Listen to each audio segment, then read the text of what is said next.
Breaking news, hot ওয়ান্সের সব মরিচ নাকি আজ রেজিগনেশন লেটার লিখে ফেলেছে, কারণ 30 জুলাই আসছে কিম জিসু। রোজে, লিসা, জেনি তিনজনই গিয়েছিল। তিনজনই শুরুতে ভাবছিল ইজি, কিন্তু কয়েকটা উইংস যাওয়ার পর কারো মুখ লাল, কারো চোখে পানি, আর কারো মুখের এক্সপ্রেশন দেখে মনে হচ্ছিল এখনই যদি পৃথিবীটা একটু ঠান্ডা হতো। আর এখন মাঠে নামছে কিম জিসু।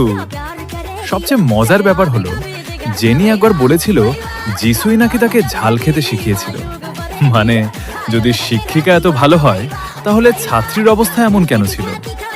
এখন দেখার বিষয়, জিসু কি ঝালকে হারিয়ে ইতিহাস গড়বে, নাকি হট ওয়ান্সের শেষ উইংস খেয়ে ক্যামেরার দিকে তাকিয়ে মনে মনে বলবে আমার জীবনের সব ভুল আজ চোখের সামনে ভাসছে।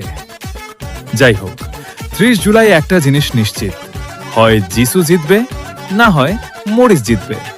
কিন্তু ব্লিঙ্করা, তারা তো ভিডিওটা অন্তত 10 বার দেখবেই। আমি তো রেডি, এবার শুধু 30 জুলাইয়ের অপেক্ষা।